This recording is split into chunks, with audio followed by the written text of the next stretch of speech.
Is this real? Or is this just a ride? The world is like a ride. You think it's real? It's just a ride. We can change it any turn we want. It's only a choice between fear and love. The world is like a ride. You think it's real? It's just a ride. We can change it any turn we want. It's only a choice between fear and love. The ride goes up and down, round and round. It has thrills and chills, and it's very brightly colored. Up and down, round and round, and it's very loud. Don't worry, don't be afraid, it's just a ride. And we can change it any turn we want. It's only a choice between fear and love. Why are we here? I think we're part of a greater wisdom than we will ever understand. A higher order. Call it what you want. Know what I call it? The big electron. Whoa, whoa. Whoa, whoa. The big electron. Whoa, whoa. Whoa, whoa. It doesn't punish, doesn't reward. It doesn't judge at all. It just is, and so are we. For a little while. Well, greetings, programs. It is November 26th, 2017. Welcome to Red Pill Sunday School and our continuing lesson into the true, if you will, history, if there is such a thing, of the United States. Now, again, of course, all we can do is look at the past writings, the laws, etc., the court decisions of the past to understand truly what the past is, and that's what we're going to be doing for the rest of the show today. And of course, next week we will really hit the nitty-gritty when we go into the origins of the Civil War, how it was a war that never actually ended because it was not a declared war by Congress. It was an executive order by the president, at that time Lincoln, of course, and how it never ended, and how that particular fact, which is verified by one of the museums in America, which we'll talk about, explains exactly why it is that we appear to always be in a militarized zone. Why it is that in the Lieber Code it states, of course, that when a military presence is in your state, your country, a foreign military presence, which the United States is, well, then that means you're occupied. Well, guess what? Can anybody tell me in any of the states whether there's a state without a military base or some functionality thereof? You see, we don't realize the militarized state that we live in. We don't realize that the United States was successfully broken up. That when Congress abandoned its post in the 1850s, 1860s, right there around the Civil War, that was the end. That was the dissolving of Congress. And again, I don't want to get sidetracked on that because we're going to cover that heavily next week. And it's a very, very important topic to understand because, again, here we're talking about the real history here. We're also going to read next week from the proclamations that were finally put forward out of Texas and out of a couple other states which were the stragglers, the last standouts, if you will, the last holdouts of the Civil War, refusing to let go their lands, etc. And of course, when you read the last proclamation, as you'll hear a little bit of today in some of these constitutions, when you hear the last proclamation, especially towards Texas, there is no possible way that you can think that you are still in a position in Texas that you are actually living in any kind of republic, that you are you cannot look at the words of the United States and their proclamations, their declarations, and again, there was never a treaty of peace that was written. It just didn't exist. It doesn't exist. Therefore, according to the Lieber Code, the rules of war, the war never ended. But you do have these political proclamations that say, hey, Texas, or any other state for that matter, it's not just Texas, it's just that Texas is the one we always consider, because it was the last. But I mean, it literally says, and we'll get into this. It says if you do anything, we're going to literally come back down here and kick your ass. And that's what it says. Now, I don't know why that is not spoken about. I don't know why that is not something that is a conversation that Texans have. Maybe it's pride. Maybe they're so proud of their false history that they don't want this to interfere. They don't want that truth of written history, of the actual proclamations of the United States to interfere with their dreams, just like every other state who believes they have states' rights. Well, I'm here to tell you, folks, I don't know what you think a state is. I don't know what it is that history has fooled you into believing the United States is. But I will tell you this. We're going to read the state constitutions today. And I don't understand how anybody can read the Constitution of the United States or any of the state constitutions and get some screwed up version of how things work. It's very clear in how things work by just reading these constitutions. So we're going to do that today as well. We're going to go over the Nevada vote by the quote-unquote people of Nevada. The people of Nevada. What a joke. We're going to look at the ballot of Nevada where the people, quote-unquote, of Nevada voted to take back federal lands. And, of course, Congress just sat there and they're like, are you kidding me? Do you not understand? I mean, you can pass all the state laws you want. It ain't going to do nothing. We don't have to consent to anything. And it says it right in their Constitution. And I don't know, again, I don't quite understand how people, why won't you accept this tyrannical, basically oligarchy that rules the entirety of the continent here? I don't understand. I can't figure out why it is that everybody I know, even in this so-called patriot movement, keeps flying the American flag, keeps worshiping false idols, keeps why do you keep voting for a president of a foreign corporation? Why do you keep doing these things? And why is it that you believe that you have any rights within states when you're a foreigner? You're a United States citizen, not a state citizen. How can you possibly think otherwise? And let me give you an example, a perfect example. We talked about this a little bit before, the notion of having a license to smoke marijuana, whether it's for fun or for medical purposes, that comes from the state. But you're a federal citizen. Do you think that when you read your statement of equal rights, when you read in the Constitution, when you read in the state constitution, that states cannot protect foreigners, they cannot protect the United States, there's no state law that can trump a United States law, the Constitution being the law of the land, i.e. due process of law, the Supreme Court, in other words, the United States will always be highest over any state. Right? The Constitution, the United States will always be highest over any state. And heck, we're going to find out today how states are created. Where do the people of states come from? Well, they don't exist. There's no people. You see, this goes back to the time domain. How is a people created? Where did all these peoples of the earth come from? Did they somehow just appear into history? Well, actually, yes. They were written into history. They were time-stamped. How do you think the people of Nevada and the people of California, the people of Ireland, and these people didn't exist as a people until they were time-stamped into Roman history, essentially. Into the Gregorian calendar, right? They didn't exist. There is no people until all of a sudden, at one point, suddenly a people exists, and they're now a state. Well, I'm here to tell you, folks, as you're going to find out, that that's not how it works.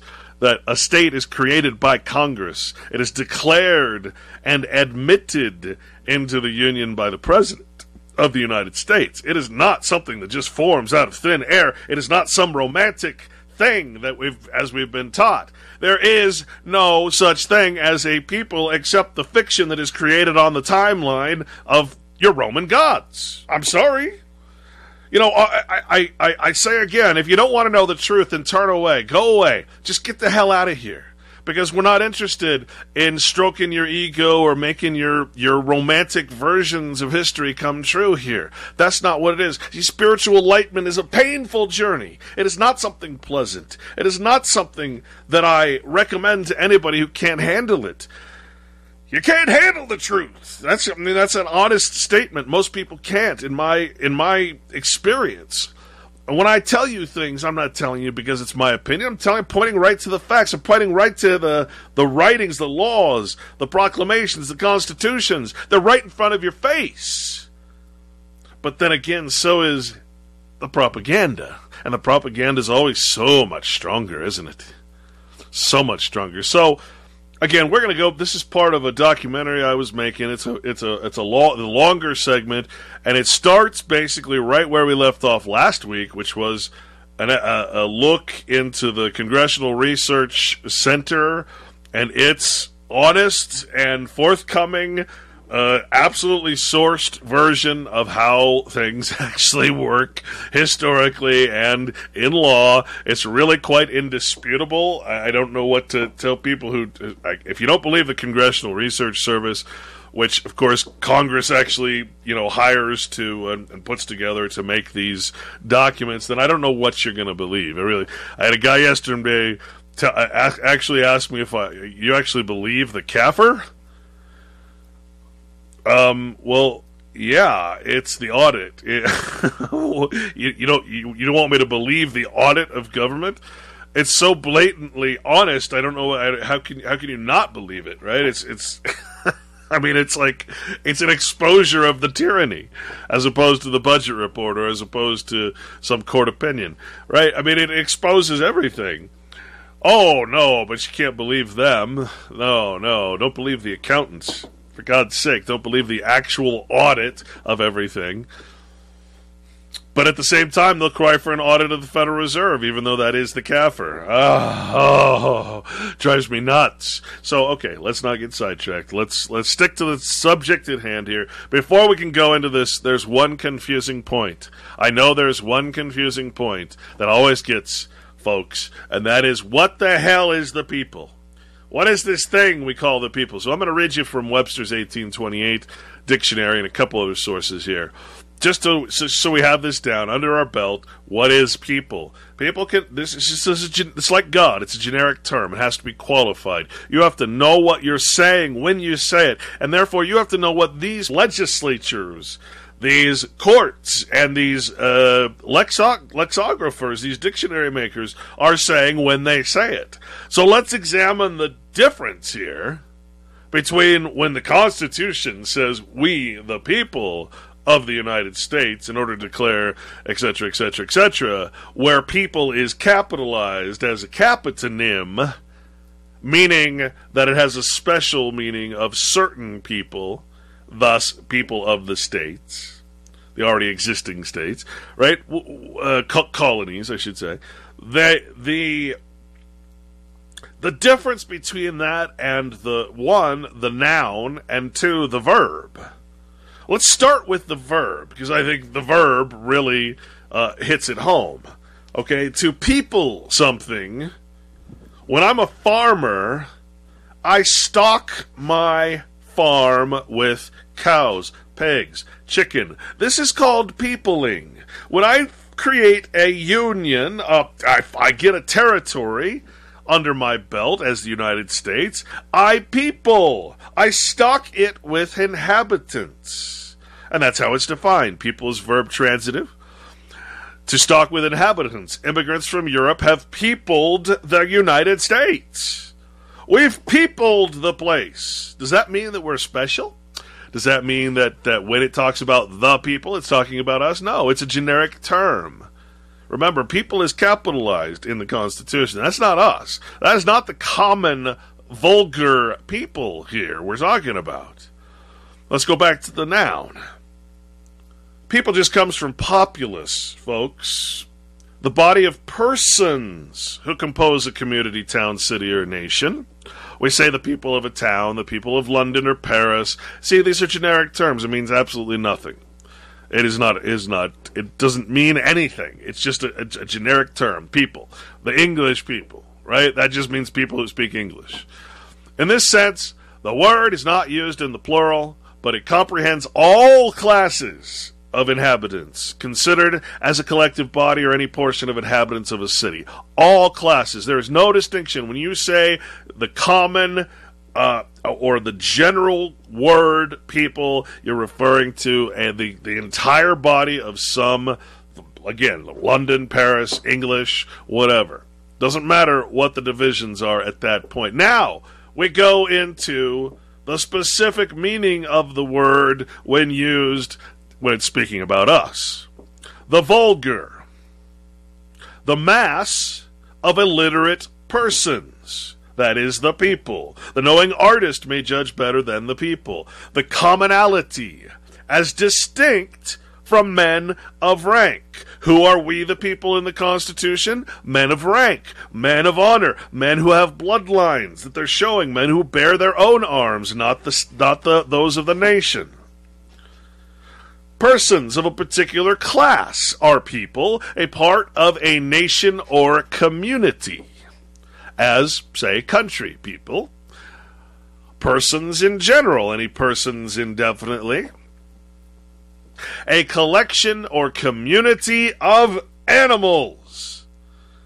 Animals, folks, why they call you beasts, beasts of burden, four-footed animals. The ants are a people not strong, yet they prepare their meat in the summer. That's from the Proverbs. When people signified a separate nation or tribe, it has the plural number as the Gentiles. The Goyim, folks. To him shall the gathering of the people be. In Genesis. Again, the verb is to stock with inhabitants. What do you do on a farm or a plantation, which is another word for colony? You stock it with immigrants from Europe and all over, depending on what you want to build a railroad? Hey, let's get the Chinese. You want to have slaves? Hey, let's go get some Negroes. Hey, you want this? Let's go get These are the common, vulgar people. What is vulgar? Why are they using this word vulgar? Vulgar means, quote unquote, according to Webster, 1828. I'm saying that because that was the thought of the time, right? You don't want to look at a modern dictionary to know what they were thinking back in 1828. The common people, that's vulgar. And it's no plural termination, but it's often a plural verb. The vulgar. Imagine the pretender to have been a child imposed on the nation. A child imposed on the nation. What is that? That's birth certificate. Pertaining to the common unlettered people as vulgar life, used or practiced by common people as vulgar sports. Vernacular or national is vulgar. We are national citizens. We are citizens of the United States. It might be more useful to the English reader to write in our vulgar language. Here you got Webster saying that we have a vulgar or common language, and that the English reader might do better to write in the vulgar language that we all use today as opposed to the uncommon one.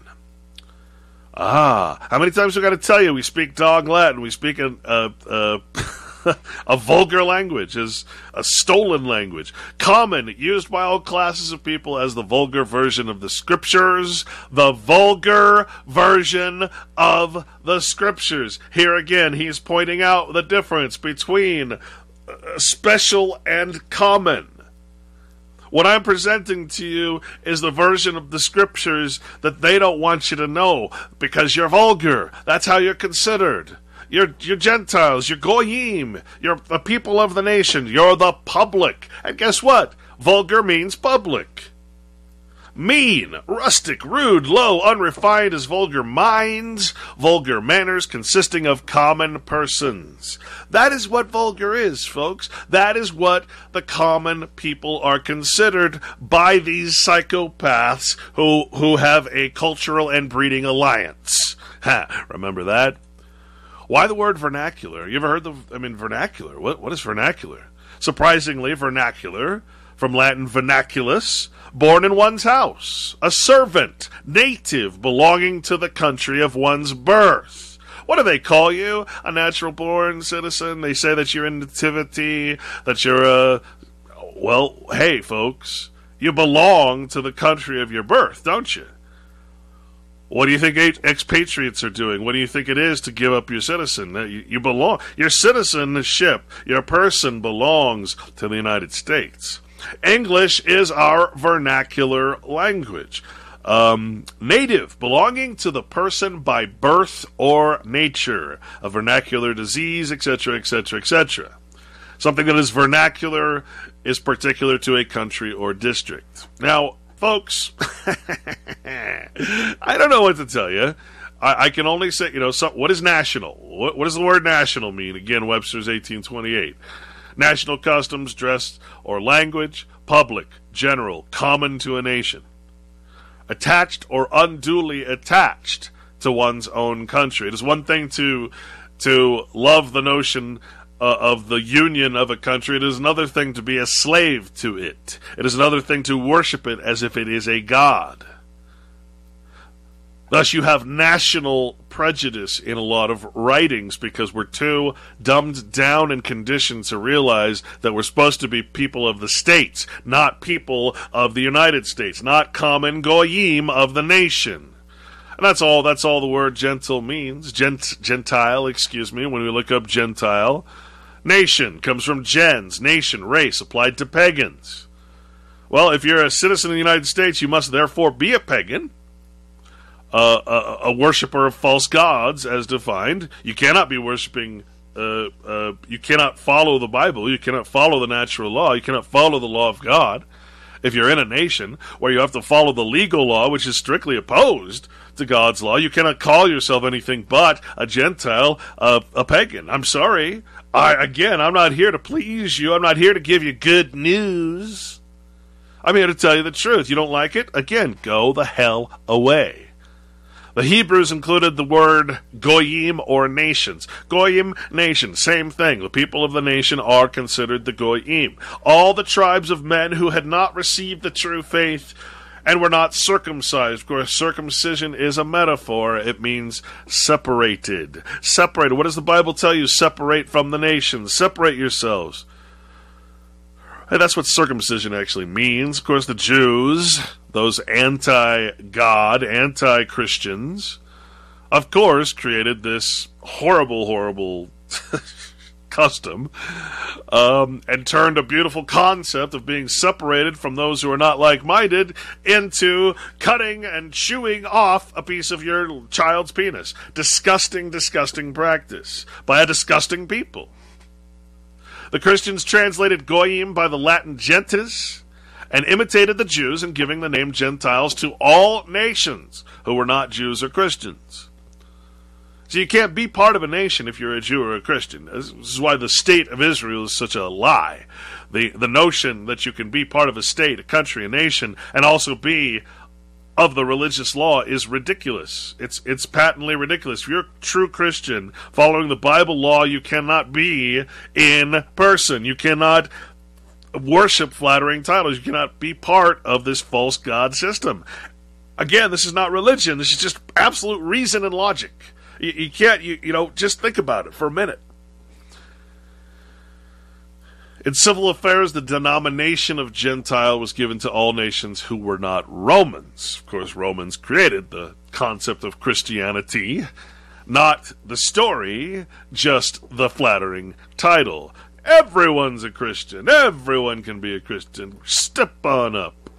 Pertaining to pagans or heathens. I love this. I love finding out what my true place in society is now. A lot of people don't want to hear it. I understand that. Go back to your American dream, the nightmare, as Carlin called it. To be a national. We already talked about that. Common. What is common? Belonging equally to more than one. The common privileges of citizens belonging to the public. Oh! Hey, that sounds familiar, doesn't it? We're published. We belong to the public domain. All our lands are public. We can only go on public lands. We're not private. Having no separate owner.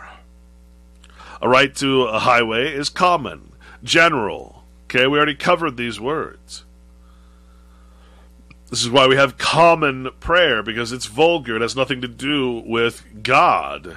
It is a public chanting. And of course, the worst of the worst are saying it the loudest. Dressing up.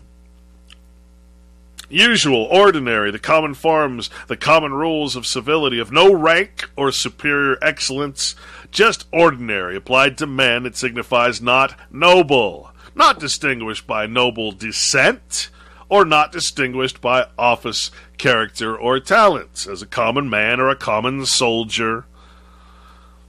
I'm going to talk about the soldier. You're not going to like what I have to say about the soldier. I should say you're not going to like what the meaning of a soldier is. A prostitute, lewd, that is the common. We're all prostitutes, let's face it. You'll find out what that means. I think that was this week. Might have been last week, but I think it was this week. The profit which a man has in the land of another. That's us, folks. A right which a person has to pasture his cattle on the land of another. Oh, that sounds like the Bundy Ranch. And that brings us back to the subject at hand, states' rights. Do they exist? Do federal lands actually belong to the states, and they're just waiting to get them back? No, that's not how it works. Sorry, folks. Let's get into it. I'm just going to hit play now. We're going to be taking off right where we left from last time, which was essentially how federal lands came into existence. If you didn't catch our last couple shows, I highly recommend them. These are meant to be listened to in order. And again, next week we're going to pack a hell of a wallop, so be sure and join us then. For now, let's just listen to this, which I put together and wrote a couple years ago and have been working on it slowly ever since. This is just the audio version of the documentary I was working on called Citizen Enslavement. One word, Citizen Enslavement. Yes, very clever. Let's listen. Remember the difference, though. Remember the difference. Remember that the common people voted in Nevada, and because it was the common people, it made no difference. Congress doesn't have to consent to the common people. The people, Congress is the people. Congress is that special people and its representatives. We are the Goyim. We don't get to vote against Congress's will. And we proved that certainly last week, and we'll show it again today. Here we go.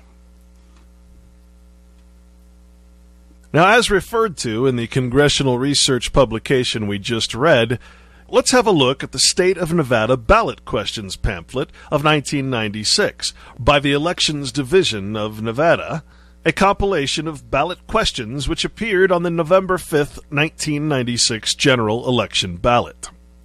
This was the year that the people of Nevada voted, and successfully so, to amend the ordinance of the Nevada State Constitution, Senate Joint Resolution number 27 of the 67th session. This was question number 4, offering the following ballot question to the people of Nevada. Shall the territorial ordinance of the Nevada Constitution be amended to remove the disclaimer of the state's interest in the unappropriated public lands? As we can see here, officially this amendment was passed by the people of Nevada.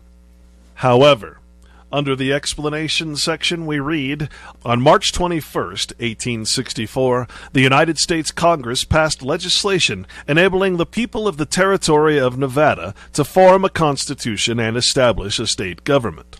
Section 4 of this enabling act required the new state to prohibit slavery, to allow religious freedom, and to include a disclaimer which purportedly forever allowed the federal government to control much of the land within the boundaries of the state. This land was referred to as the unappropriated public lands. These conditions were included in the ordinance of Nevada's original constitution, which was approved by the voters on September 7, 1864, and by President Abraham Lincoln, who proclaimed Nevada's statehood on October 31, 1964. The proposed amendment to the state constitution would remove that provision from the ordinance, which reads that the people of the territory of Nevada, quote, forever disclaim all right and title to the unappropriated public lands lying within said territory, and that the same shall be and remain at the sole and entire disposition of the United States, unquote.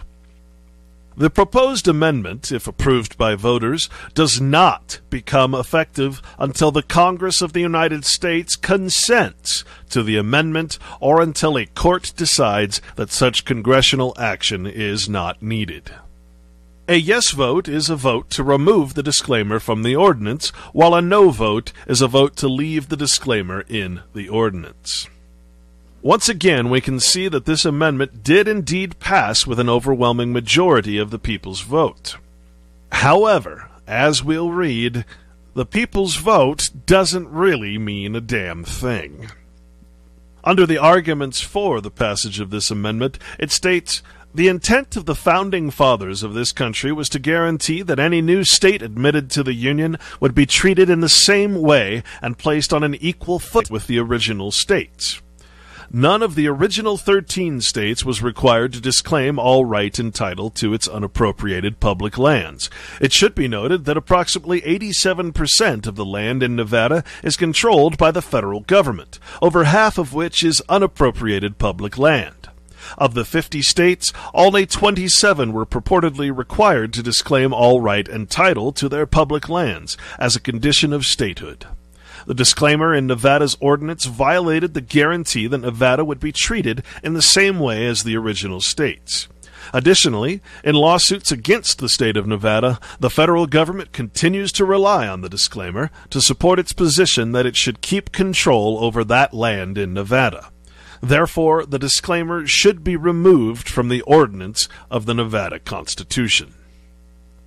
Switching to the arguments against passage of this amendment, we come across a more realistic view of the subject. In 1864, eligible voters of the territory of Nevada disclaimed all right and title to the unappropriated public lands as a condition of statehood. Further, the Federal Enabling Act specified that the disclaimer was irrevocable, unless the United States and the people of Nevada both agree to remove it. Even if Nevadans approve Question 4, their approval does not guarantee that Congress will agree to remove the disclaimer. Indeed, this is the case. On a fiscal note, the financial impact of this amendment cannot be determined. The proposal to amend the ordinance of the Nevada Constitution would remove the disclaimer of the interest of the state in unappropriated public lands. The fiscal effect would be determined by subsequent actions of the federal government and persons who may take advantage of the provision. When reading the full text of the measure, we also get a verification and admission that these lands are not property of the state of Nevada. Here it states that whereas the state of Nevada has a strong moral claim upon the public land retained by the federal government with Nevada's borders, and on October 31st, 1864, the territory of Nevada was admitted to statehood on the condition that it forever disclaim all right and title to unappropriated public land within its boundaries.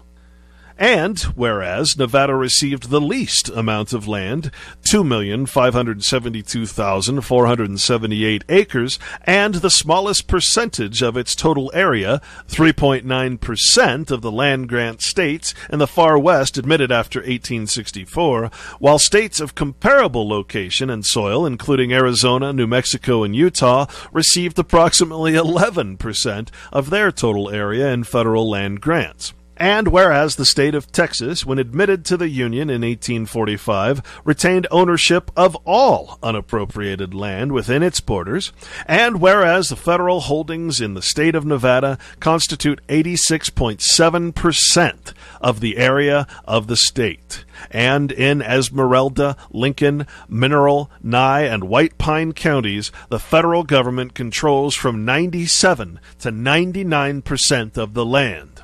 And whereas the federal jurisdiction over the public domain is shared among the several federal agencies or departments, which causes problems concerning the proper management of the land and disrupts the normal relationship between a state, its residents, and its property.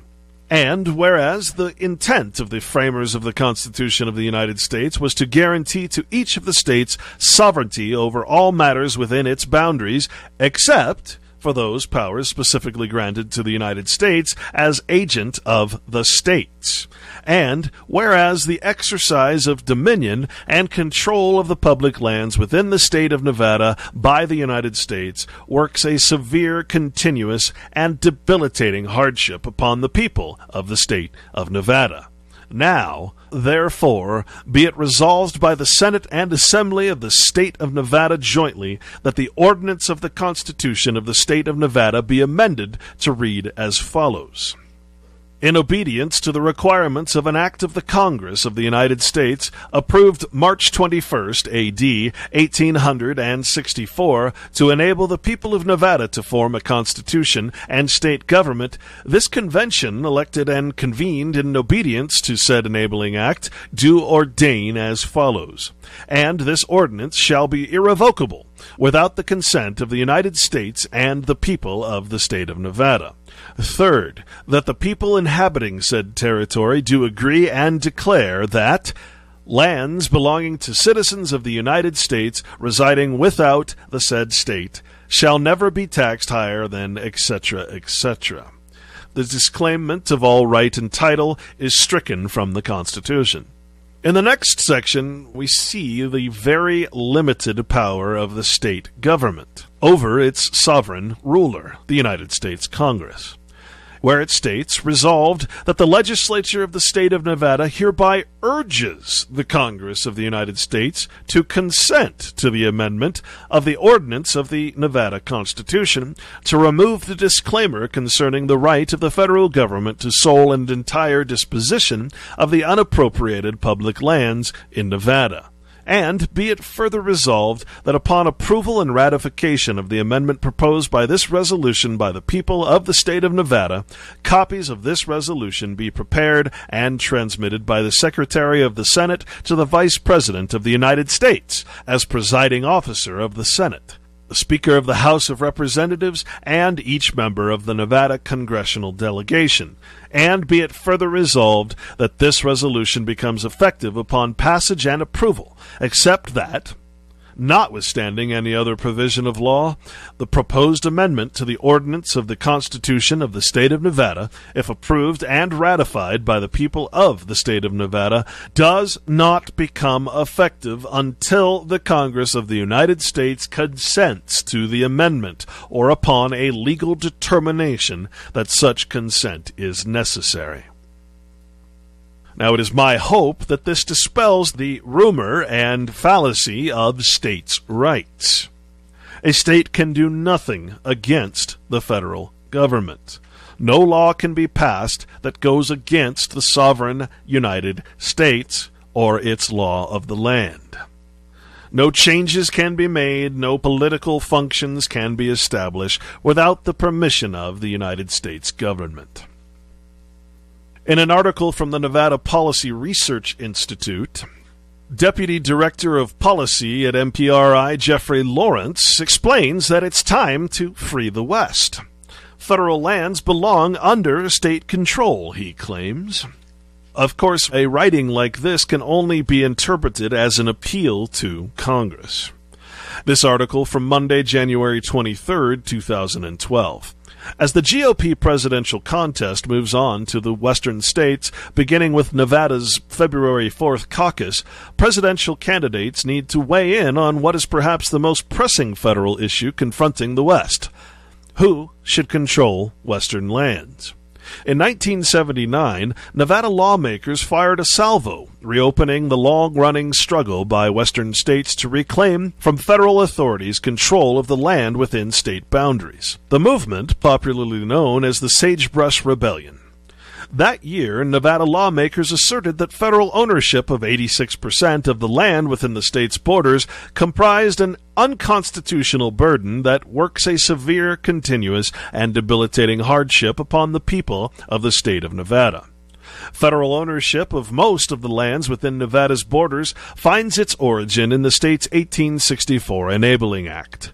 While Congress declared at the outset of that act that Nevada shall be admitted into the Union upon an equal footing with the original states in all respects whatsoever, it then placed several conditions on Nevada's statehood, to which the original states were never subject.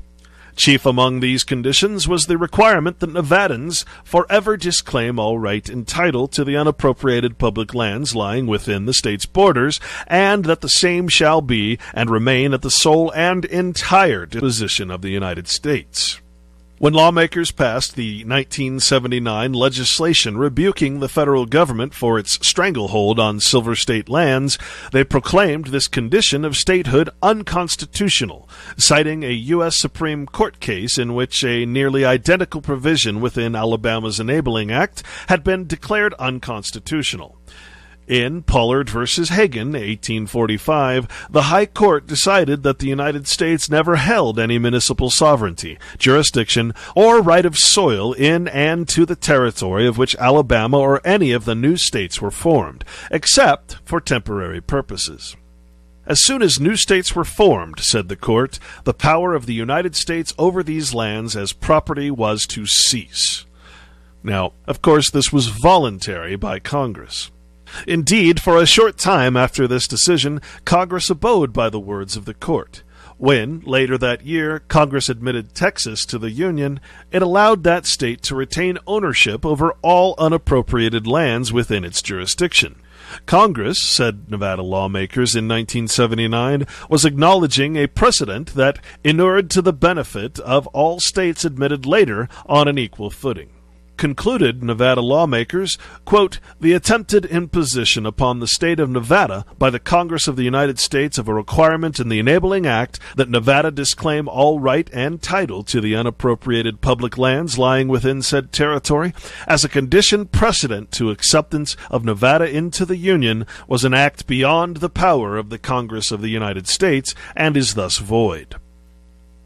In the years since Nevada enacted its statutory rebuke of the federal control over lands within the state's borders, the Sagebrush Rebellion has continued to gain momentum. In 2011, lawmakers in neighboring Utah fired the latest shot with passage of H.J.R. 39, a joint legislative resolution that garnered 56 co-sponsors. It relied upon many of the legal arguments first raised by Nevada lawmakers 3 decades ago, and called on Congress to relinquish control of all right, title, and jurisdiction in those lands that were committed to the purposes of the state of Utah by terms of its Enabling Act compact.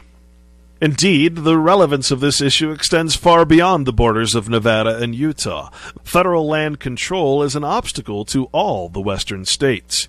At a time when most western states face substantial fiscal challenges and job losses, transfer of federal lands to state control could well lead to an immediate reversal of fortune for western states. Public auctioning of these lands would yield billions of dollars in immediate state revenues, while private sector development of these lands would stimulate job growth and wealth creation. The unequal treatment that Congress has meted out to the western states, denying them their constitutional equal footing and hoarding huge swaths of land within their borders, remains an open wound in the American West. It is long past time for Congress to respond and rectify the situation. No presidential or congressional candidates should campaign in the western states without making clear where they stand on this critical question. In the chart here, we see the percentage of land owned by the federal government in the western states, which actually excludes trust properties. In Nevada, we show 84%, Alaska at 69%, Utah at 57%, Oregon 53%, Idaho at 50%, Arizona at 48%, California 45%, Wyoming 42%, New Mexico at 42%, and Colorado at 36.6% federal ownership. These statistics taken from the U.S. General Services Administration Federal Real Property Profile.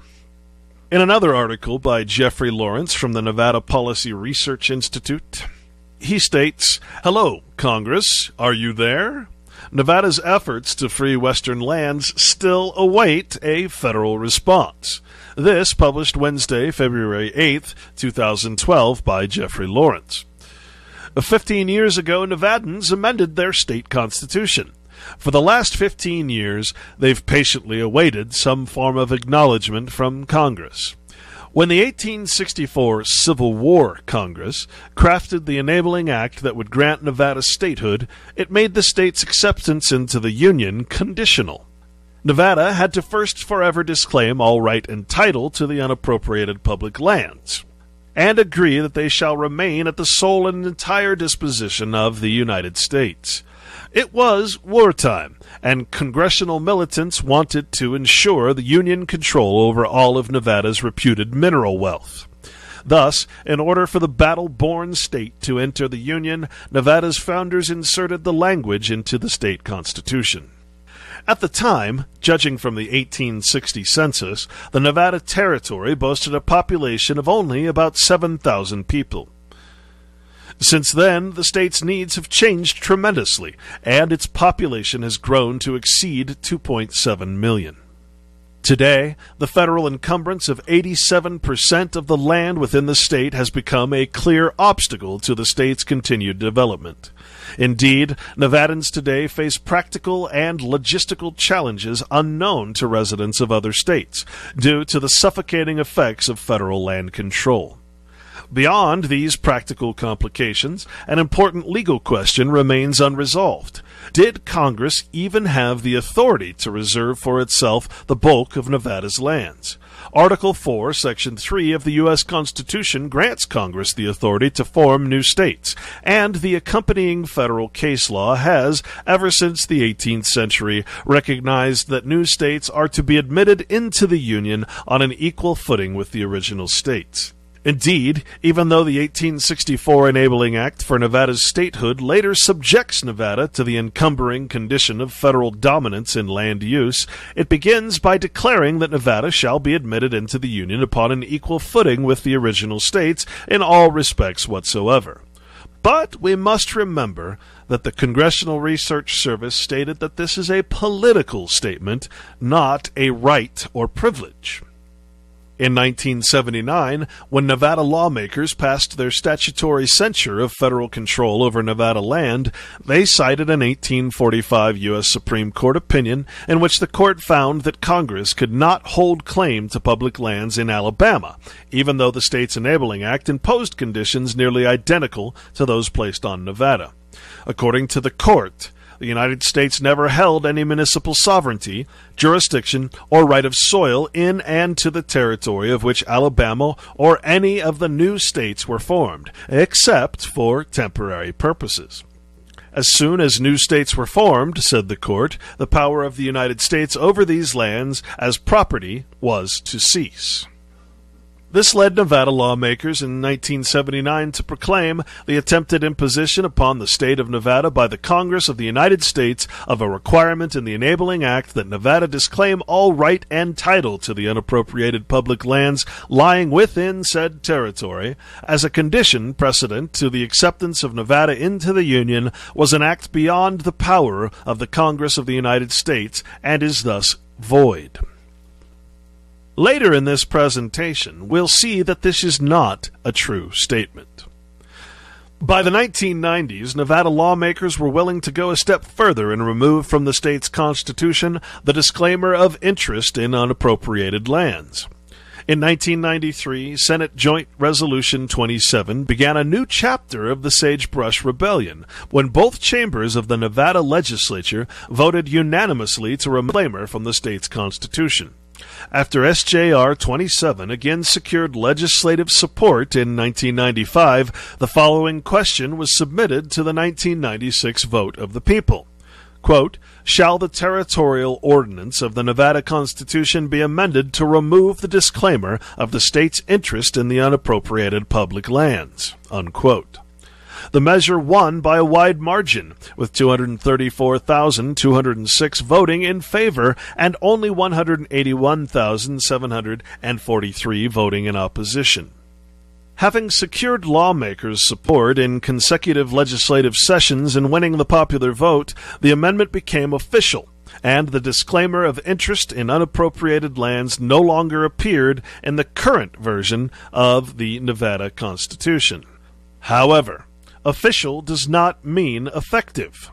According to the state constitution's footnotes, the amendment is, quote, effective on the date Congress consents to amendment or a legal determination made that such consent is not necessary, unquote. Because Nevada's constitution must conform to the language of its enabling act, still necessary is either congressional action or a judicial resolution of the state's claim that Congress lacked authority to impose this condition. Today, as it has for the last 15 years, and in 2014, that's 17 years, Nevada's Constitution continues to stand at odds with its enabling act. It is long past time for Congress to act, or for an interested party to drive the issue forward in the courts. Here we see the classic battle between states' rights and the federal tyranny and oppression known as sovereignty. The truth of the matter is that states have no rights except those granted by the United States Congress. This particular fallacy of states' rights, the belief that states have rights over the federal government, is one that will be dispelled continuously throughout this presentation, showing that through military conquest, the United States owns it all. Interestingly, when we view the current copy of the Constitution of the state of Nevada, it lies in a state of limbo until Congress actually consents to the people's vote, which it likely will never do. Under the Ordinance section, we see the before and after effects of that amendment. The original ordinance states that this disclaimer of public lands is effective until the date Congress consents to amendment or a legal determination is made that such consent is not necessary. And in the third paragraph, it states that the people inhabiting said territory do agree and declare that they forever disclaim all right and title to the unappropriated public lands, all 86% lying within said territory, and that the same shall be and remain at the sole and entire disposition of the United States. In other words, this is the standing Constitution. Directly beneath that ordinance is the amended ordinance, which again stands in limbo until Congress consents to the will of the people. Here we see a change of wording, where it says slavery prohibited, freedom of religious worship, taxation of certain property, but that this section will only be effective on the date Congress consents to amendment or a legal determination is made that such consent is not necessary. And when we go to paragraph 3, we see the agreement of the people to forever disclaim the public lands has been stricken. However, this amendment is inactive, and as the state of Nevada currently stands, that 86 to 87% of public lands still lies in the complete and utter control of Congress. And we can read in the footnotes that this amendment was approved and ratified by the people at the 1996 general election, effective on the date Congress consents to amendment or a legal determination is made that such consent is not necessary. It is of the utmost importance to understand one very clear distinction here. That is the difference between the militia and the U.S. military. For it was, of course, one of the most grave concerns to the writers of the Declaration of Independence that a standing army existed within each of the colonies, a standing army representing a central government.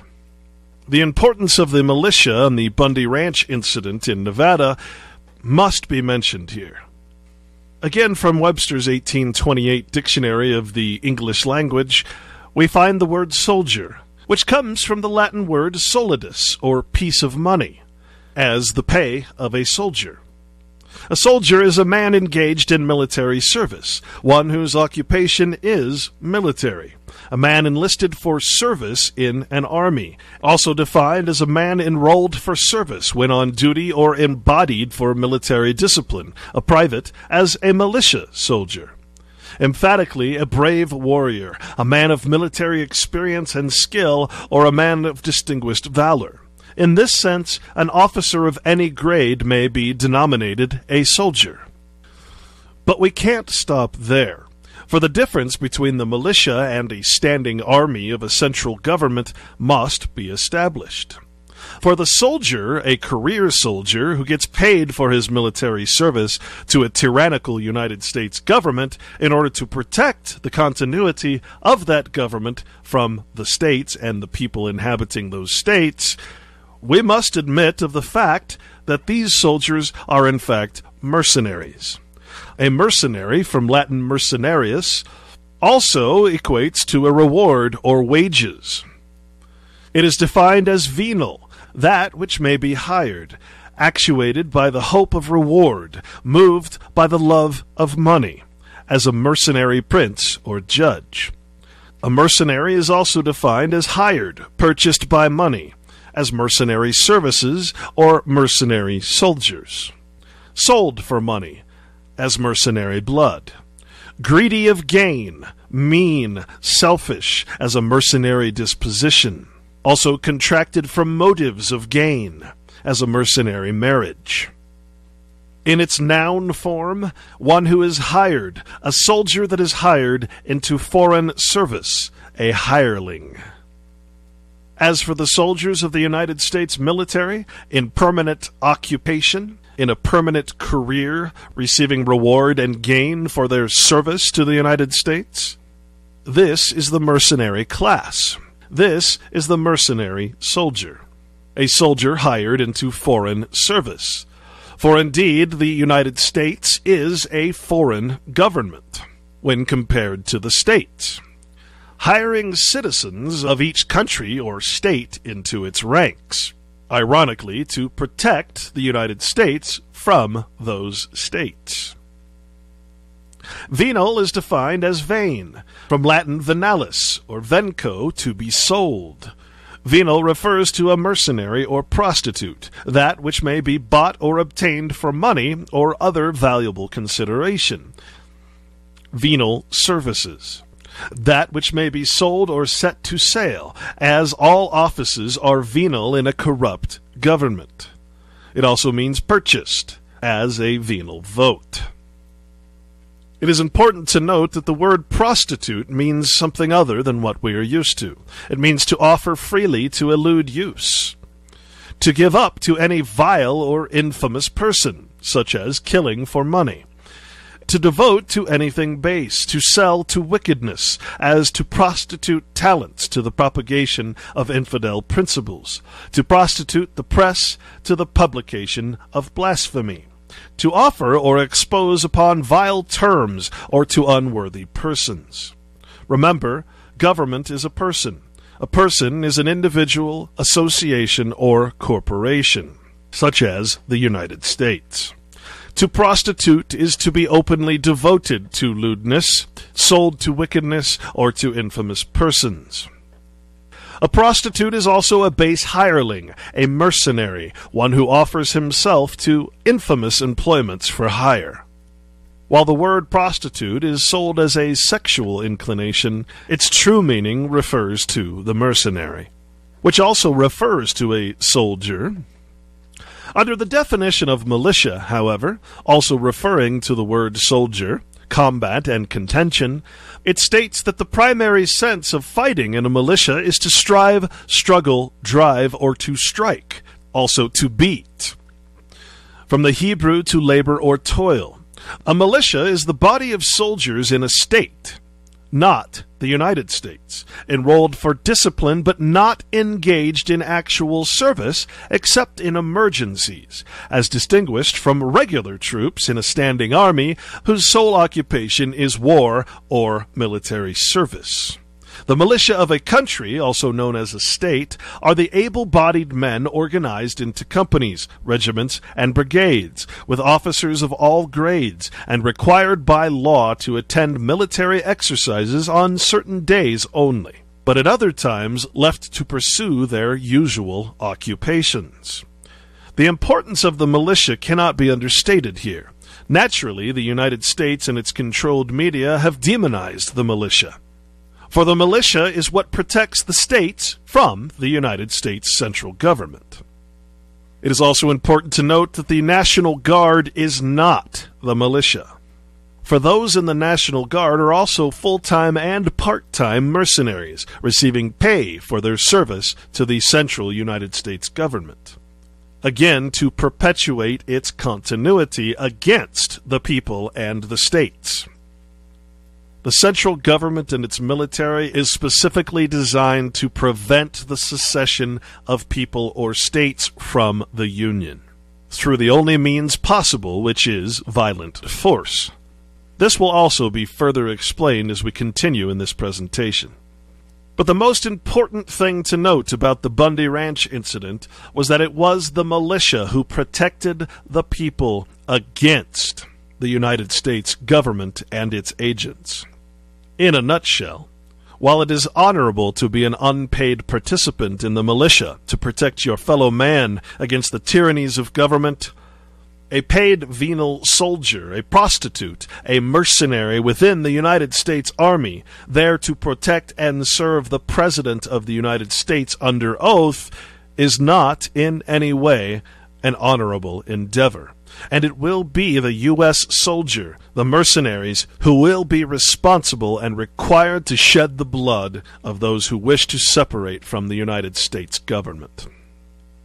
To be clear, the current oaths of enlistment and oaths of office for a U.S. military soldier and officer are as follows.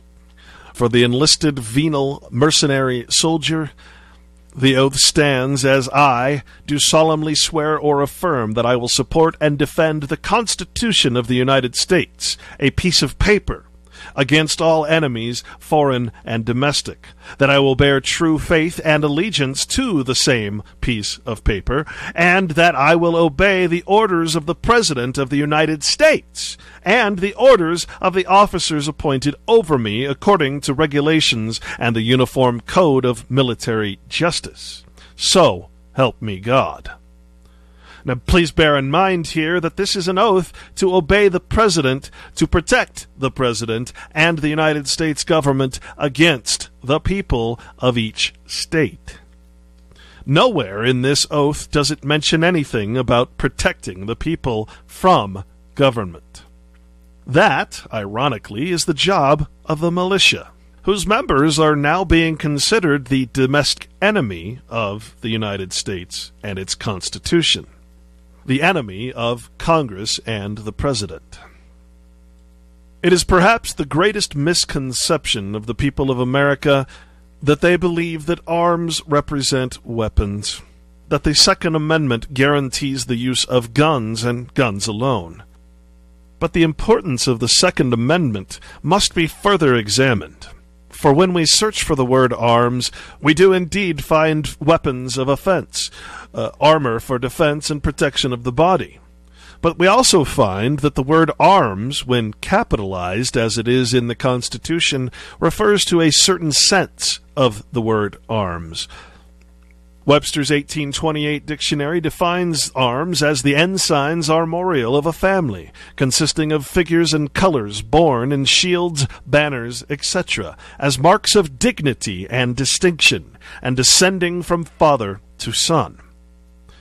In law, arms are anything which a man takes in his hand in anger to strike or assault another. Thus, the real meaning of the word arms is much more significant than just a gun in the hand. The word ensign comes from the Latin insignia, or signum, a mark impressed or a sign. It refers to the flag or banner of a military band, such as a militia, a banner of colors, a standard, a figured cloth or piece of silk attached to a staff, and usually with figures, colors, or arms thereon. borne by an officer at the head of a company, troop, or other band. It is any signal to assemble or to give notice. It is a badge, a mark of distinction, rank, or office, as ensigns of power or virtue. The officer who carries the flag or colors, being the lowest commissioned officer in a company of infantry. The naval ensign is a large banner hoisted on a staff and carried over the poop or stern of a ship, used to distinguish ships of different nations, or to characterize different squadrons of the same navy. So we must realize that the protection of the right to bear or carry arms really signifies the right to carry the family sign or the state flag. It represents the flag or ensign of the people who wish to protect the state, the country, and family, friends, and neighbors against the tyranny of nations. Stemming from the word heraldry, the art or office of a herald. Heraldry is the art, practice, or science of recording genealogies and blazing arms or ensigns armorial. It also teaches whatever relates to the marshalling of cavalcades, processions, and other public ceremonies. From genealogy, Latin genealogia, arms stem from an account or history of the descent of a person or family from an ancestor, enumeration of ancestors and their children in the natural order of succession. It is the pedigree, lineage, and regular descent of a person or family from a progenitor. So it is with great urgency to protect the right for men to bear arms, to bear their pedigree and lineage, the history of their family, against that of the universal flag of the militarized tyrannical nation. The protection of the right to bear these genealogical arms is of the utmost importance. Guns are but a small part of that right. And, in fact, it is those weapons that protect the right against the nation. The word arm or armorial is defined as belonging to armor, or to the arms or escutcheon of a family, as ensigns armorial. Escutcheon is a noun meaning shield, from the Latin scutum, the shield on which a coat of arms is presented, the shield of a family, the picture of ensigns armorial. This would be the banner flown by the militia, from the Latin pannus, a square flag, a military ensign, the principal standard of a prince or state, a streamer borne at the end of a lance or elsewhere, and this all stems to the protection of the pedigree of men, defined as lineage, the line of ancestors from which a person or tribe descends, a genealogy. And here Webster states something very important to understand, where he says the alterations of surnames have obscured the truth of our pedigrees. The surname is the last name, the second name added as an addition to the Christian or given name. The surname is what in fact creates the person or the citizen. All law and its effects are based on the surname. The pedigree is an account or register of a line of ancestors. Also a reference here to the Jews preserving the pedigrees of their several tribes. And finally, lineage refers to race and progeny, descendants in a line from a common progenitor. The purpose of the United States and its civil law is to make all people equal, that is, equal to the full pain, punishment, exaction, and extortion of the United States government. Its purpose is multiculturalism, and its incremental and successful attempts to take away the right to bear arms, to carry the lineage, progeny, the race, to carry and bear the sign of your forefathers, and to protect that lineage against United States citizenship is almost complete. And so we must remember, guns are to protect the right to bear arms. The Second Amendment is but a piece of paper. The right to bear arms and the right to defend that right with guns is a God-given, natural, unalienable right. Perhaps this is a good time to stop and define what the word citizen actually means. Let's look at Title 42 of U.S. Code, Section 1981. entitled Equal Rights Under the Law. This is the statement of equal rights. It states that all persons, not men, within the jurisdiction of the United States shall have the same political right in every state and territory to make and enforce contracts, to sue, be parties, give evidence, and to the full and equal benefit of all laws and proceedings for the security of persons and property, not for the security of men, but for the security of persons and property, as is enjoyed by white citizens. Now this seems like a good thing, until we read further. For with every benefit comes the obligation. And all persons within the jurisdiction of the United States, i.e. all citizens, shall be subject to like punishment, pains, penalties, taxes, licenses, and exactions of every kind, and to no other. The word exaction actually means extortion, or the taking of something that is not due. It is important to give a citizen the right to make and enforce contracts, creating a voluntary system of subjection. For the purposes of this section, the term make and enforce contracts includes the making, performance, modification, and termination of contracts, and the enjoyment of all benefits, privileges, terms, and conditions of the contractual relationship. Bear in mind that citizenship in and of itself is a contractual relationship. Section C is perhaps the most important to understand, for it refers to the protection against impairment of the rights of U.S. citizens, not state citizens.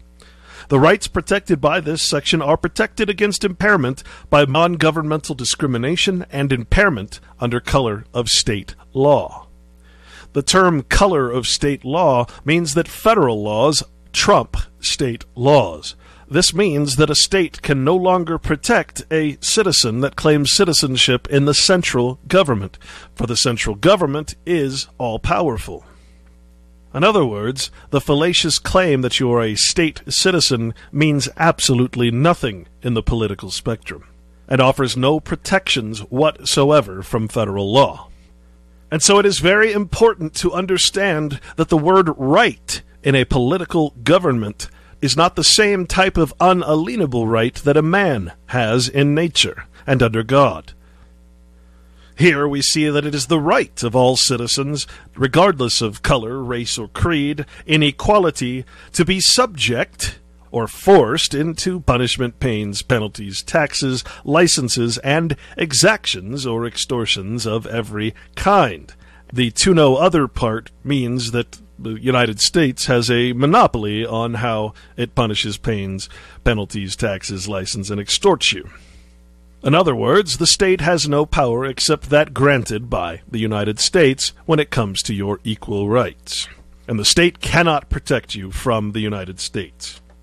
To fully comprehend the nature of citizenship, we must examine where the word citizen comes from. In fact, the word citizen stems from the word denizen. Denizen is described and defined as a citizen. In England, a denizen is an alien who is made subject by the king's letters patent, holding a middle state between an alien and a natural-born subject. He may take land by purchase or device, which an alien cannot, but he cannot take by inheritance. A stranger admitted to residence and certain rights in a foreign country. And once again, a denizen is a citizen. To denizen, the action of making something into a denizen, is to make a denizen, to admit to residence with certain rights and privileges, in other words, to enfranchise. A citizen, as described in the United States, is a person, not a living sentient being or man, native or naturalized, who has the privilege of exercising the elective franchise, in other words, voting, or the qualifications which enable him to vote for rulers, and to purchase and hold real estate. A citizen is defined as the native of a city, or an inhabitant who enjoys the freedom and privileges of the city in which he resides. The freeman of a city, as distinguished from a foreigner, or one not entitled to its franchises. The word franchise refers to liberty and freedom. These, again, are political, not natural rights. A franchise is a particular privilege or right granted by a prince or sovereign, as in the United States government, to an individual or to a number of persons, as the right to be a body corporate with perpetual succession. To be enfranchised is to be incorporated, to be set free or released from bondage, which means to be admitted to the rights and privileges of freemen. To enfranchise a man is to set free or to liberate from slavery, to make free of a city, corporation, or state, to admit to the privileges of a freeman. The English colonies were enfranchised by special charters, to free or release from custody, to naturalize or to denizen, to receive as denizens, as to enfranchise foreign words. More importantly, to enfranchise means to make free, to incorporate a man in a society or body politic. In other words, to make a man into a corporate person, a corporation.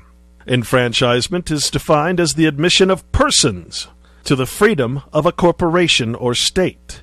Investiture with the privileges of free citizens, the incorporating of a person into a society or body politic. Enfranchising is the setting free from slavery or custody, admitting to the rights and privileges of denizens or free citizens in a state, or to the privileges of a free man in a corporation. But note here that the word free in a political context is not the same word that would be used by a truly free man. For again, we are in the political realm. The word free means being at liberty, subject only to fixed laws made by consent, and to a regular administration of such laws not subject to the arbitrary will of a sovereign or lord, as a free state, nation, or people, instituted by a free people, or by consent or choice of those who are to be subjects. Now you might wonder how the word free and subject could possibly be in the same sentence. That is defined as securing private rights and privileges by fixed laws and principles, not arbitrary or despotic, as a free constitution or government. Using a prisoner as an example, it states here that a prisoner, when not imprisoned, confined, or under arrest, is set free. It is to be unconstrained or unrestrained, not under compulsion or control. A man is free to pursue his own choice, for he enjoys free will. However, a man that chooses citizenship no longer enjoys that state of free will. To be free is to be permitted or allowed by your government to have liberty in certain areas, as long as the law is followed. Free means open, not appropriated, as places of honor and confidence are free to all. Most of us take these words, freedom and liberty, for granted, believing that they represent the same thing in the political structure as a citizen as they do for a free man. This is hardly the case. When we attach the suffix dom or dom to a word, such as freedom, this conjunction changes the word. Dom is used as a termination and denotes jurisdiction, or property and jurisdiction. Primarily, it means doom or judgment, as in a kingdom or earldom. Hence, it is used to denote the state, a condition or quality, as in wisdom or freedom. So what is political freedom? Political freedom is a state of exemption from the power or control of another. It is liberty, political liberty, exemption from slavery, servitude, or confinement. Freedom is defined in different ways, from personal, civil, political, and religious, just as liberty. But as a citizen under a government and subject to that government, there is only political freedom. Political freedom offers particular privileges, franchises, and immunity, as the freedom of a city. It is the power of enjoying franchises. It is any exemption from constraint or control. It is the ease or facility of doing anything. But when we look at the true nature of political freedom as provided as a privilege of government, we find that it means liberty, or the right to do what is not forbidden by law. Freedom literally means to obey government's law. Freedom does not preclude the idea of subjection to law. Indeed, it presupposes the existence of some legislative provision, the observance of which ensures freedom to us, by securing like observance from others. In other words, freedom is not a choice. Freedom is forced upon us. Any law that is not obeyed will result in the equal right of all citizens to be subject to pain, penalties, taxes, license, extortion, etc. So to be in a state of exemption from slavery or from servitude or confinement, really means that your default state is slavery, servitude, and confinement. But as long as you obey the laws of government, you're allowed to roam free within the jurisdiction of that offered political freedom. You may roam freely within the borders of the nation, but you may not disobey it. Political liberty is sometimes used as synonymous with civil liberty. Civil liberty is the liberty of men in a state of society, or natural liberty, so far only abridged and restrained as is necessary and expedient for the safety and interest of the society, state, or nation. A restraint of natural liberty, not necessary or expedient for the public, is tyranny or oppression. Civil liberty is an exemption from the arbitrary will of others, which exemption is secured by established laws, which restrain every man from injuring or controlling another. Hence, the restraints of law are essential to civil liberty. In other words, the government can harm you, but your fellow citizens cannot. Unless you consent to the harm, of course, through the contractual relationship. The liberty of one depends not so much on the removal of all restraint from him as on the due restraint upon the liberty of others. Political liberty is sometimes used as synonymous with civil liberty, but it more properly designates the liberty of a nation, the freedom of a nation or state from all unjust abridgment of its rights and independence by another nation. Hence, we often speak of the political liberties of Europe or the nations of Europe. It is also described as a privilege, an exemption, or an immunity enjoyed by prescription or by grant, within a plural, in other words, by people. People is always plural and never singular. The word people takes away individuality, takes the right of the individual to inherit. For again, a denizen or citizen cannot take by inheritance, but only by purchase or device. You may get title to the land, but you may not take it by inheritance. Perhaps the true conundrum of citizenship is this very fact, that a citizen does not have the right of inheritance. All property, in fact, belongs to the state, with the denizen or citizen listed as tenant. Thus, a default state for a citizen who owns a home is for that home to stay in the state of entitlement to that person. However, the default for that property belongs to the state, and it can take that property at any time through what is known as eminent domain. To be clear, a citizen of the United States is in fact a denizen, holding a middle state between an alien and a natural-born subject.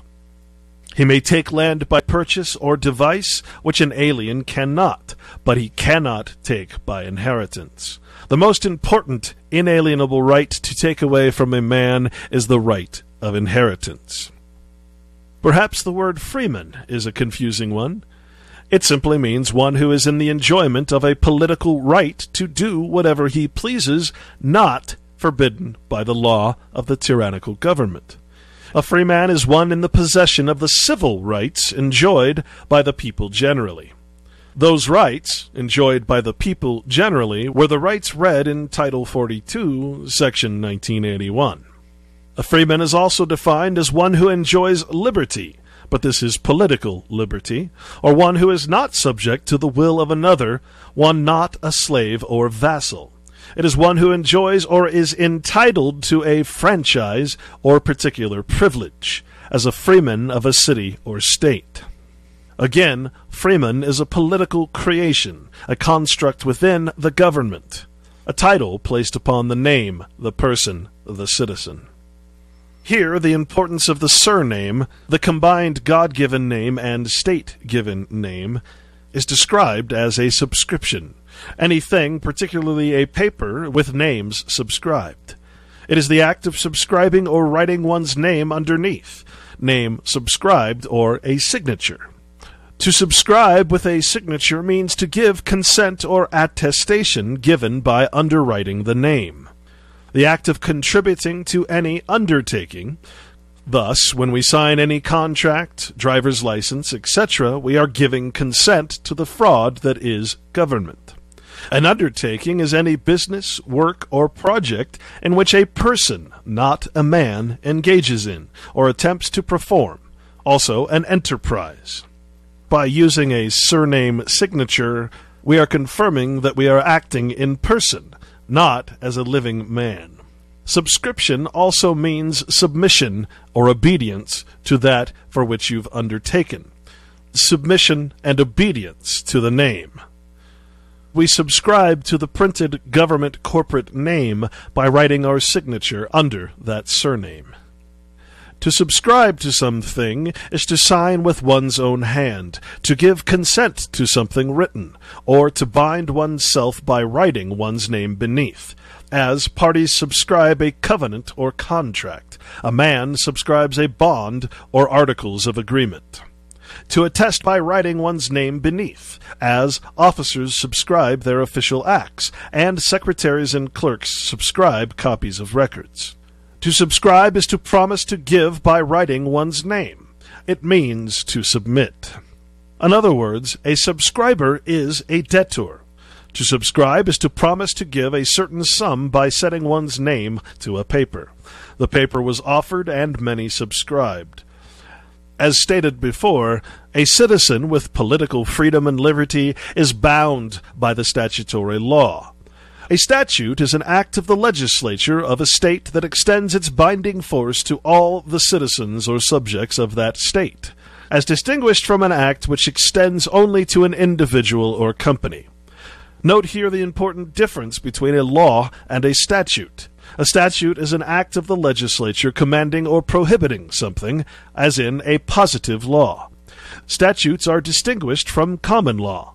The later, common law, owes its binding force to the principles of justice, to long use, and the consent of a nation. The former, or statutes, owe their binding force to a positive command or declaration of the supreme power. Statute is commonly applied to the acts of a legislative body, as in Congress, consisting of representatives. In monarchies, the laws of the sovereign are called edicts, decrees, and ordinances, rescripts, etc.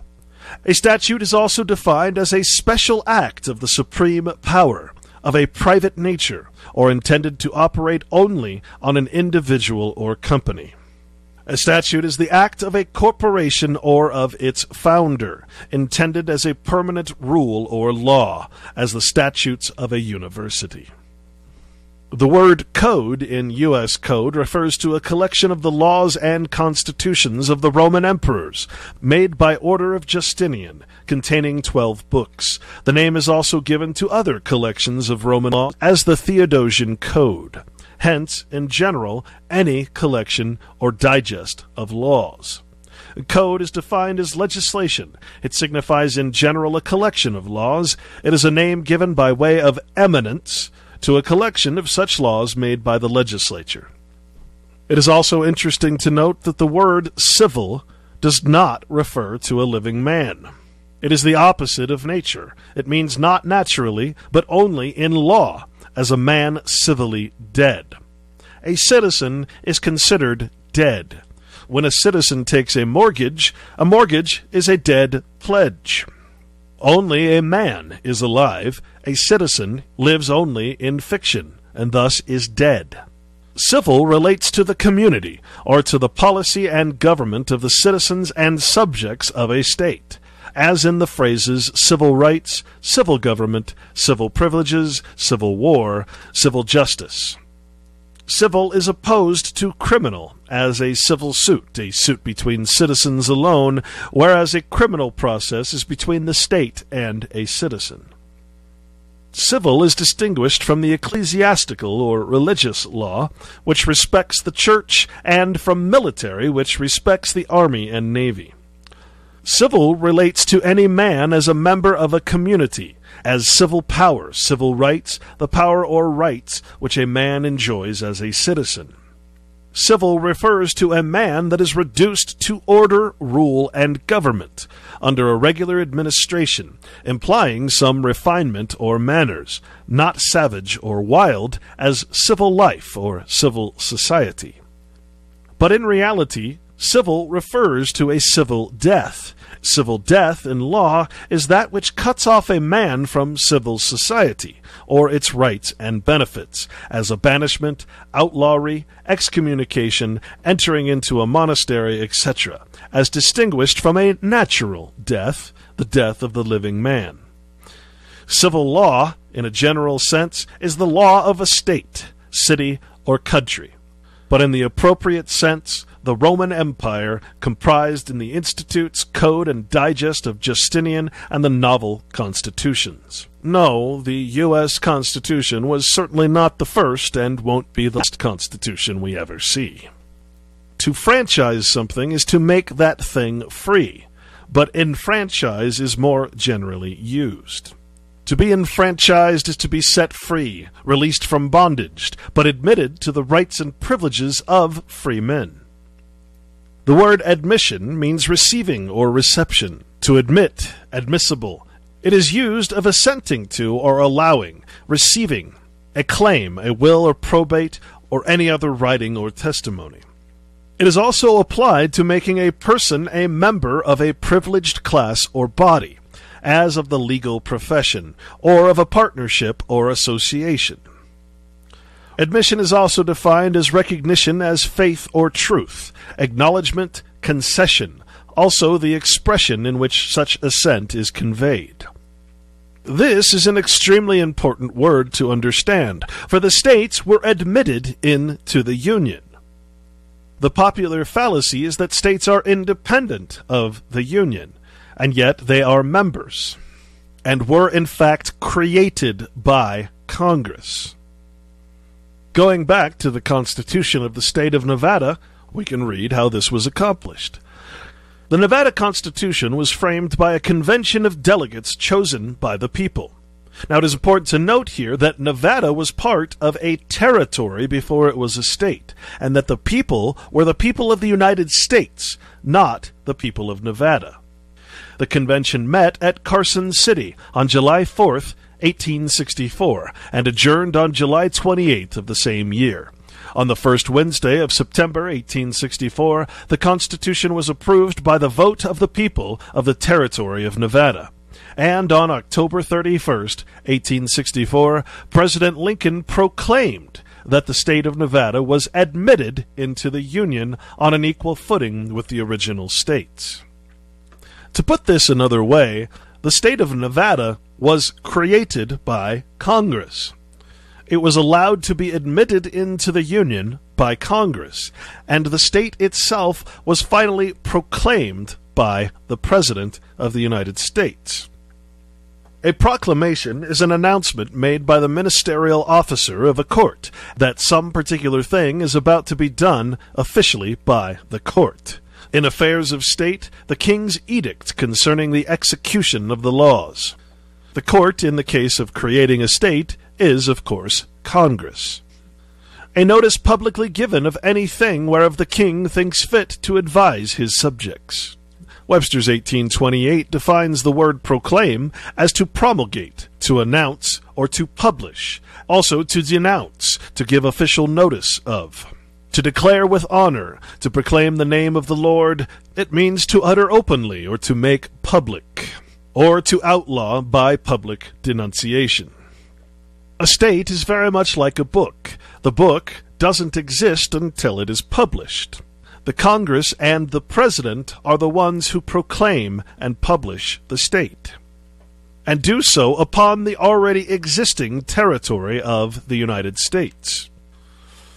To publish is to discover or make known to mankind or to people in general what before was private or unknown. To divulge, as a private transaction, to promulgate or proclaim as a law or edict. Laws are published by printing or by proclamation. To publish is to send a book into the world, or to sell or offer. To utter, to put off or into circulation, as to publish a forged or counterfeit paper. To make known by posting or by reading in a church. To further understand the nature of the creation of a state by the federal government, the preliminary action of the state constitution of Nevada states that the act of Congress approved March 21st, A.D., 1864, quote, to enable the people of the territory of Nevada to form a constitution and state government, and for the admission of such state into the Union on an equal footing with the original states, unquote, requires that the members of the convention for framing the Constitution shall, after organization, on behalf of the people of the said territory, adopt the Constitution of the United States. Therefore, be it resolved that the members of this convention, elected by the authority of the aforesaid enabling act of Congress, assembled in Carson City, the capital of said territory of Nevada, and immediately subsequent to its organization, do adopt, on behalf of the people of said territory, the Constitution of the United States. The word adoption, or to adopt, is the act of adopting, or the state of being adopted, the taking and treating of a stranger as one's own child. This is the doctrine of parens patria. The receiving as one's own what is new or not natural. Webster's refers here to the adoption of arms, an ancient ceremony of presenting arms to one for his merit or valor, which laid the person under an obligation to defend the giver. The state, therefore, and all of its persons are under an obligation to continuously defend the United States and its laws. And as we read in Section 2, the purpose of the state government is the paramount allegiance to the United States. And whensoever any portion of the states or the people thereof attempt to secede from the federal union or forcibly resist the execution of its laws, the federal government may, by warrant of the Constitution adopted by the states, employ armed force in compelling obedience to its authority. Please note here that this refers to all states, not just Nevada.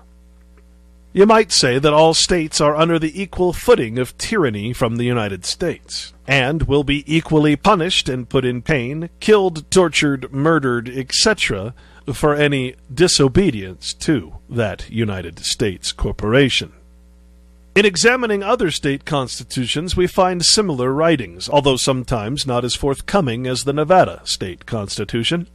Utah, for instance, under Article 1 and the Declaration of Rights, reaffirms the nature of inherent versus inalienable rights, where it states that all men have the inherent and inalienable right to enjoy and defend their lives and liberties, to acquire, possess, and protect property, to worship according to the dictates of their conscience, to assemble peaceably, to protest against wrongs, and petition for redress of government, to communicate freely their thoughts and opinions, being responsible for the abuse of that right. But notice here that Section 1 is only talking about men, and not persons or people. Section 2 explains the political nature of that power, which is inherent only in the people, the artificial construct of man in government. Section 2 states that all political power, not inherent or inalienable power, is inherent in the people, not men, and all free governments are founded on their authority for their equal protection and benefit, and they, meaning the body politic or the people as one individual function, have the right to alter or reform their government as the public welfare may require. Remember, the people is one voice, e pluribus unum, out of many one. It is the direct antithesis of man. For a people have no inherent rights, except for the political rights granted by government. Section 3, in a much more simple fashion, confirms what the Nevada state constitution told us about being inseparable from the Union. It states very clearly that the state of Utah is an inseparable part of the federal union, and the Constitution of the United States is the supreme law of the land. It is important to note here that by stating that the Constitution of the United States is the supreme law of the land, in reality this means that anything created by the Constitution, that is, Congress and the President, and all of the statutes that are created through those bodies are also the supreme law of the land. Section 3 of the Arizona State Constitution states the following: Supreme law of the land. The Constitution of the United States is the supreme law of the land. In New Mexico, the preamble of the state constitution reads as follows: We, the people of New Mexico, grateful to Almighty God for the blessings of liberty, in order to secure the advantages of a state government, do ordain and establish this Constitution. Section 1, again, refers to the supreme law of the land. That is to say that the state of Mexico is an inseparable part of the federal union, and the Constitution of the United States is the supreme law of the land. Section 2 speaks about the word sovereignty, another word that is often confused between its natural and political definitions. Here it states that all political power is vested in and derived from the people. All government of right originates with the people, is founded upon their will, and is instituted solely for their good. Remember, people are not men. People are artificial constructs of government, and the people only have one voice. The individual's voice does not count. This is why it's so important to control the body politic, the popular opinion of the people, and to manipulate that opinion to create the worst kinds of tyrannies. Section 3 refers to the right of self-government. The people of the state have the sole and exclusive right to govern themselves as a free, sovereign, and independent state. Now it is important to understand that the living beings, the men within the state, do not have the sole and exclusive right to govern themselves, and that only the people do. A man is not sovereign when a man is acting as a person and part of a people. In Article 3 of the California Constitution from the State of California, we read in Section 1, "The State of California is an inseparable part of the United States of America, and the United States Constitution is again the supreme law of the land." It is perhaps necessary here to also define the word land. Remember that in a corporation, the word land cannot by definition refer to the soil. Instead, Webster's 1828 defines what the word land means in an artificial construct. Real estate, the inhabitants of a country or region, a nation or people. Whereas in nature, land is defined as earth, or the solid matter which constitutes the fixed part of the surface of the globe, in distinction from the sea or other waters. Any portion of the solid superficial part of the globe, whether a kingdom or a country or a particular region. The United States, in pure irony, is denominated as the land of freedom. But the word land here literally means jurisdiction or corporation, not the earth. Real estate is but a title or paper representing the actual land. It is a creation of government and only represents the land as a legal entity. Thus, when we hear the word law of the land, it really means law of the corporation, the United States Corporation, also known as the municipal corporation called Washington, D.C. William C. Anderson, in his 1889 Dictionary of Law, attempts to describe the word land, considering its artificial nature in the legal construct. Land comprehends all things of a permanent, substantial nature, being a word of very extensive signification, real property or realty. Of course, we must acknowledge that the word real means paper or artificial in the legal construct. Land is referred to as all corporeal hereditaments, ground, soil, or earth, with all objects under or upon the same, as trees, herbage, water, minerals, buildings. By the simple word land, everything terrestrial passes. Is a building land? Is water land? Land often passes by other terms, such as house, mill, or massage. The tunnels, tracks, substructures, superstructures, stations, viaducts, and masonry of a railroad are also land, within the meaning of the tax law. It goes on to state that everything essential to the beneficial use and enjoyment of a designated property, i.e. the United States, in the absence of language indicating a different intention in a grantor, passes by a conveyance of the property. It refers to wild land as land in a state of nature. Thus we see the distinction between incorporated land and unincorporated land. A land warrant is the evidence in writing which the state, on good consideration, gives that the person therein named, the warrantee, is entitled to the quantity of land specified. Public lands are also defined. The Congress shall have power to dispose of and make all needful rules and regulations respecting the territory or other property belonging to the United States. Public lands is habitually used in legislation to describe such lands as are subject to sale or other disposal under general laws. It is absolutely imperative for the viewer to understand that in government nothing exists in reality. Words like land, water, sea, and people are simply names or representations of the real thing into a legal fiction. We must not ever make the mistake of believing that anything in government is of nature or of God. To do so is the consent of heart and mind into the tyrannies of men.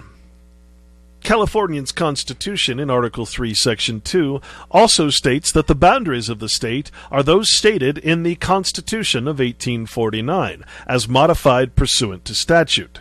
Sacramento is the capital of California. Of course, the boundaries of the state did not include the unappropriated public lands that were given up by the people to the United States.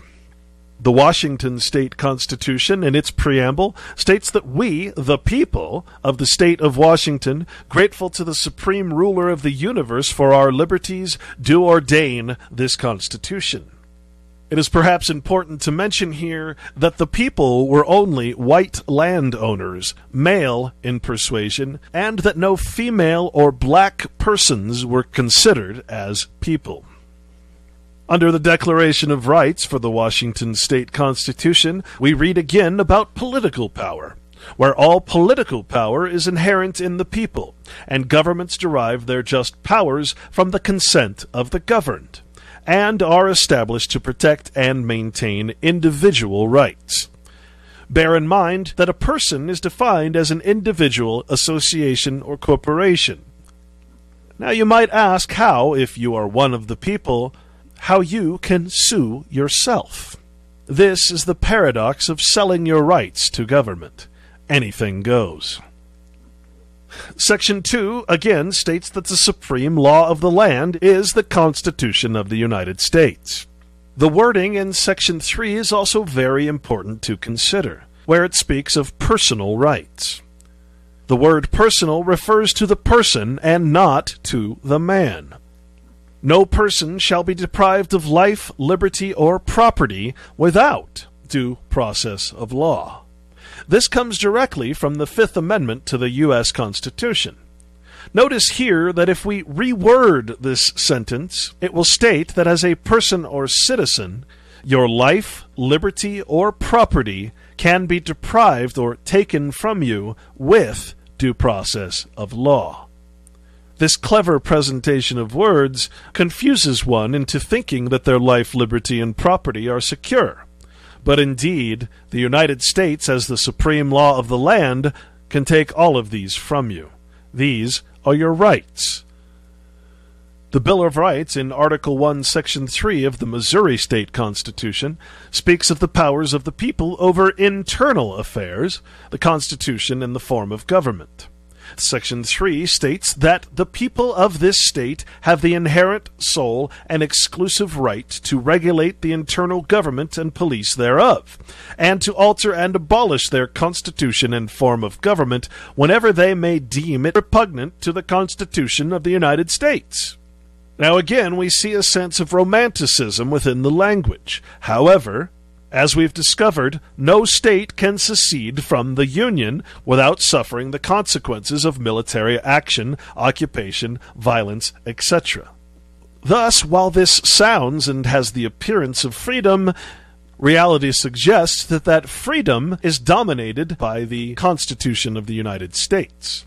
In other words, the people may vote to change or alter the laws and rules within the state, but at no time can they go against the United States government. From the South Dakota State Constitution, in subsection 26, we see power inherent in people, alteration in form of government, inseparable part of union. All political power is inherent in the people, and all free government is founded on their authority, and is instituted for the equal protection and benefit. And they have the right in lawful and constituted methods to alter or reform their forms of government in such manner as they may think proper. And the state of South Dakota is an inseparable part of the American Union, and the Constitution of the United States is the supreme law of the land. These seemingly contradicting concepts, implying that these states are somehow sovereign above the United States, is defeated in every state constitution, where the United States, its Congress, its President, and its Constitution are declared the supreme law of the land, of the corporation called the state and nation. All right, folks, we'll cut it off right there. Certainly a wealth of information, a wealth of definitions and understanding of what exactly our situation is. I wanted to just add a few notes so we can get into this fresh next week with the Civil War that never ended. Why we are under this military jurisdiction and why so many soldiers are needed to keep this thing going. First of all, the equal footing thing that the guy keeps mentioning, we understand that was a political statement, that has nothing to do with what we think it does. It's very important to look at that. We read a court case on a previous show about the equal footing clause. Do not let yourself believe that these guys tied their hands in any way when they made this notion of the equal footing clause. That's ridiculous. He also mentions in his papers the notion that we wish to reclaim state lands. Well, this is not a correct term because you never had a claim on them in the first place. To have a claim, to have that claim taken away, and then to reclaim, well, that would make sense. But since the United States never gave up its territory in the first place when the states were created that we're talking about, specifically those 30 or so western states, well, yeah, you can't really say we want to reclaim the lands or reclaim federal lands for the states. Now, another aspect of that is, of course, that states, I got to tell you, my state government is very corrupt. Your state government is probably just as corrupt as mine. I would actually hate to see, honestly, I would hate to see some of the public lands go into the hands of my state because they'd be sold off to corporations. We already have state parks that are being sold off to corporations here in Utah, one of the most beautiful places on earth, which is down there in Zion. And they're both being farmed off to corporations for mining. So there's a very much a danger in handing over these lands, which needs to be expressed. Of course, that doesn't stop the Bureau of Land Management, federal government, from doing the same exact thing. Of course, that is why they wish to keep their hands, as was even stated. Why keep so much of Nevada? Well, the rumored mineral deposits was the main reason, right? So they kept it because they wanted to. That foreign corporation, United States, controlled by Congress, their little holding company, they wanted control of all those minerals. So that actually makes a lot of sense. Just, not good or bad, just mentioning the facts. The Texas lands, the reason that you hold your title and you're the only state, western state that retained land. I just wanted to make this clear because we did state this, that the only reason you got to hold on to your lands is because Congress was adhering to a precedent set in another case, and this was pre-Civil War, and therefore you were able to keep your unappropriated public lands. You kept those not because you're cool, not because you're Texas, but because it was a precedent of law at that particular time until the Civil War came and everything fell apart, which is what we'll talk about next week. One other little note, and then I'll try to do something real quick here. Free man being one word, which we defined. What I'm trying to tell you is that just means franchise man. Free man is franchise man. Okay, franchise man means you have freedom. You're a prisoner, but you're allowed to roam around the jurisdiction of some municipal corporation, county, state, and city. So it does not mean that you are free. It means you're free within a franchise, within a jurisdiction. And finally, we come to this concept of territory. Territory. You guys really should look this up yourself.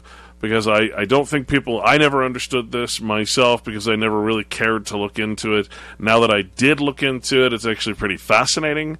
You had, for instance, the New Mexico Territory Organic Act, the Utah Territory Organic Act. The Organic Act of 1848 created the Territory of Oregon. The Illinois Territory Oregon Act of 1809. The Michigan Territory Organic Act of 1805. The Organic Act of 1804, etc., etc. An Organic Act in the United States law is an act of the United States Congress that establishes a territory of the United States or an agency to manage certain federal lands. In the absence of an organic law, territory is classified as unorganized. All right. So, in other words, the states, the states were, aside from the original 13 and a few after that, all the states were territories of the United States before they were ever anything else. That's a tough lesson to learn.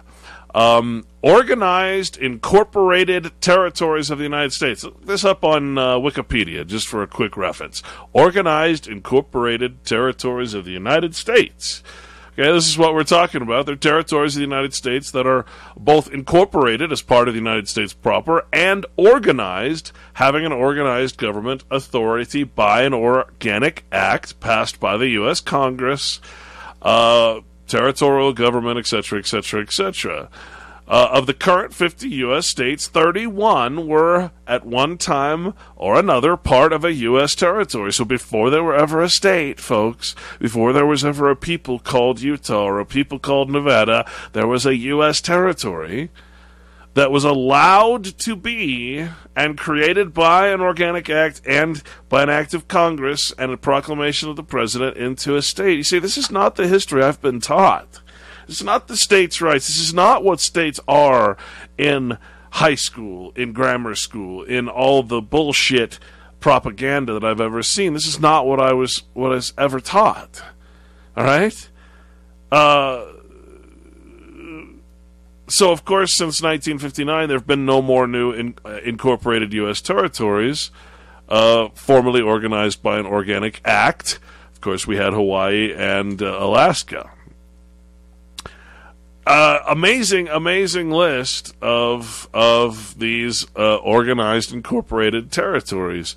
The Iowa Territory, for instance, lasted from 1838 to 1846 and became the state of Iowa, while the rest was unorganized. So, you look at these and you're like, holy crap, the Idaho Territory was from 1863 to 1890 before it became a state, etc., etc., etc. So there was 32 of them. Wow. It's not what I learned in school at all. And of course, the Nevada Territory was an organized, incorporated territory of the United States that existed from March 2nd, 1861 until October 31st, 1864, when it was admitted to the Union as the state of Nevada. Well, prior to that, it was part of the Utah Territory, etc., etc. So, there's no reclaiming something that was already a claim of the United States. See, this is the great fallacy. This is the great fallacy of the states' rights movement and the right to get back quote unquote state lands that were never state lands in the first place. So vastly different than I ever could imagine. And next week we'll talk about exactly all of this, how it works, and why the Civil War changed everything. Thanks, folks. This has been Red Pill Sunday School here on UCY.tv. Look forward to next week. Take care.